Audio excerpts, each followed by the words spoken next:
Chapter 6. Ashes and Paradox. Then Eliphaz the Temanite answered and said, If one attempts a word with you, will you become weary? But who can withhold himself from speaking? Surely you have instructed many, and you have strengthened weak hands. Your words have upheld him who was stumbling, and you have strengthened the feeble knees. But now it comes upon you, and you are weary. It touches you, and you are troubled. Is not your reverence your confidence, and the integrity of your ways your hope? Remember now, whoever perished being innocent, or where were the upright ever cut off? Even as I have seen, those who plow iniquity and sow trouble reap the same. By the blast of God they perish, and by the breath of his anger they are consumed. The roaring of the lion, the voice of the fierce lion, and the teeth of the young lions are broken. The old lion perishes for lack of prey, and the cubs of the lioness are scattered. Now a word was secretly brought to me, and my ear received a whisper of it. In disquieting thoughts from the visions of the night, when deep sleep falls on men, fear came upon me, and trembling, which made all my bones shake. Then a spirit passed before my face. The hair on my body stood up. It stood still, but I could not discern its appearance. A form was before my eyes, there was silence. Then I heard a voice saying, Can a mortal be more righteous than God? Can a man be more pure than his Maker? If he puts no trust in his servants, if he charges his angels with error, how much more those who dwell in houses of clay, whose foundation is in the dust, who are crushed before a moth? They are broken in pieces from morning till evening. They perish forever, with no one regarding. Does not their own excellence go away? They die, even without wisdom. Eliphaz has been quiet for 7 days.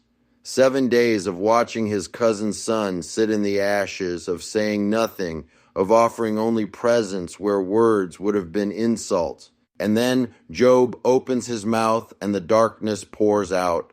The cursing of his birthday, the calling up of Leviathan, the longing for a grave that will not come. And something shifts in Eliphaz. Something that had been held in restraint for 7 days finally moves toward the surface. He begins carefully. He almost apologizes before he starts. If one attempts a word with you, will you become weary? It is the oldest diplomatic opening in human conversation. The man who is about to say the difficult thing first asking permission, or at least acknowledging that permission should be asked. But notice, he does not wait for the answer. He answers his own question immediately. Who can withhold himself from speaking? In other words, I cannot stay silent any longer. Something in me requires this. The 7 days are over. And he opens not with accusation, but with tribute. He reminds Job of who Job was before the ash heap. You instructed many. You strengthened weak hands. You held up the stumbling with your words. You put iron in the knees of people who were about to fold. This is not flattery. Eliphaz is describing a man whose entire public life was built on the very theology he is about to apply to Job's private suffering, which makes the next line land the way a stone lands in still water. But now it comes upon you, and you are weary. It touches you, and you are troubled. He is not calling Job a hypocrite exactly. He is doing something more surgical than that. He is saying, the man who handed out the medicine is now refusing to swallow it. And he is right. And he is also completely wrong about why. Now understand who is sitting across from Job when Eliphaz speaks these words. This is not a stranger who arrived with borrowed sympathy. This is family. Eliphaz is the son of Esau, which places him 1 generation removed from Jacob, which makes him the first cousin of Issachar, which makes him the first cousin once removed of the man sitting in the ashes. He grew up hearing about this family. He knew the God of Abraham from the inside of that bloodline, not as a theological proposition, but as a family inheritance.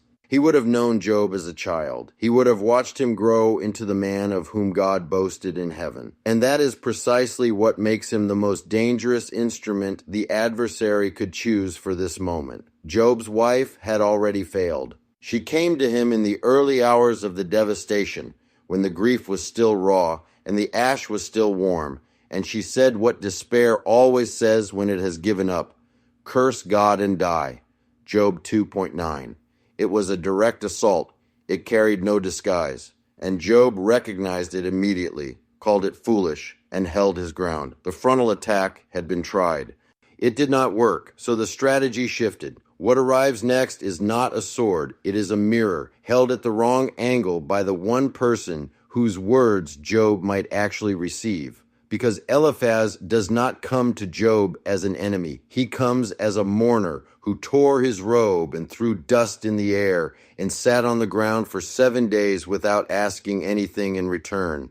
He comes with the credibility of grief. He comes with the authority of family. He comes with a message wrapped in genuine love and sound enough theology, which is the most effective delivery system the adversary has ever found.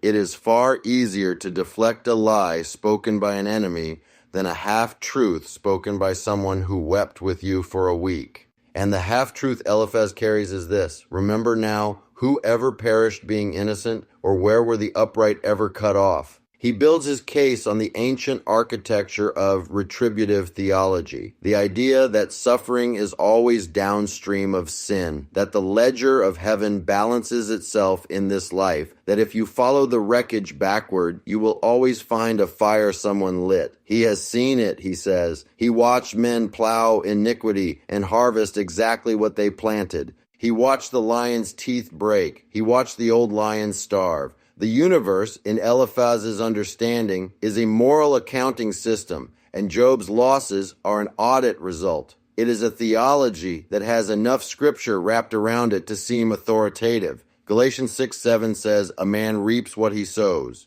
Proverbs 26:2 says, "A curse without cause cannot land." These are true. But Eliphaz is making the fatal error of running the principle backward, of seeing the harvest and assuming he knows what was planted, of seeing the reaping and diagnosing the sowing. He is looking at a man God called blameless and concluding that the evidence of the ash heap must outweigh the testimony of heaven. He is trusting what he can see over what God already said. Then he reaches for his highest authority. And here the text becomes something that requires very careful reading. Eliphaz tells Job he did not reason his way to this position. He received it. In the night, in that suspended territory between sleep and waking, where the body is still but the spirit is unguarded, something came to him. Fear came upon him and trembling. His bones shook. A form passed before his face, and the hair on his body stood up, and it stood still, and there was silence, and then a voice spoke out of the silence. The text does not name what visited Eliphaz that night. Eliphaz assumed it was God. He received the message as divine revelation and has carried it ever since as his deepest theological credential. But consider what the voice actually said. Can a mortal be more righteous than God? Can a man be more pure than his maker? And then, if God charges even his angels with error, how much more the clay-housed creatures of dust who are crushed before a moth and perish without wisdom. On the surface, this sounds like humility before God, but the payload is not humility. The payload is accusation. The message is designed to do one specific thing: make Job doubt his standing. Make him conclude that his suffering must be evidence of his insufficiency. Make him stop contending and start confessing to something he did not do. And if Job confesses to sin he never committed, if he agrees with the diagnosis, then he has done exactly what his wife could not get him to do in plain language. He has, in the deepest theological sense, cursed God by agreeing that God's verdict on his life was punishment rather than trust. This is the signature of the one the Scripture calls the accuser of the brethren, Revelation 12:10, the one who stands before God and makes his case against the saints, not with a sword, but with a question. He asked Eve a question in the garden. He asked God a question about Job in the heavenly courtroom.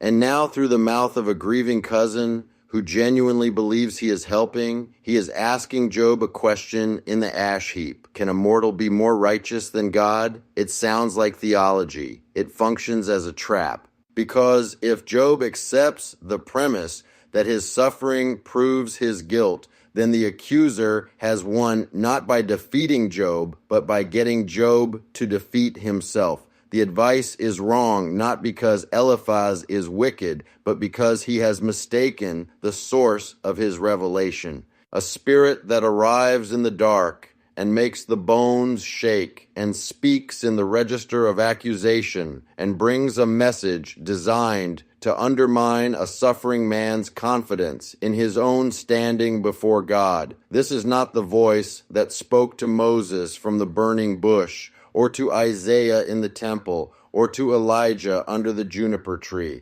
Those encounters left men commissioned. This one left Eliphaz with ammunition. And there is a difference between a word from heaven that sends you toward the broken and a word from the darkness that sends you toward the broken with a verdict already written. Job will not accept it.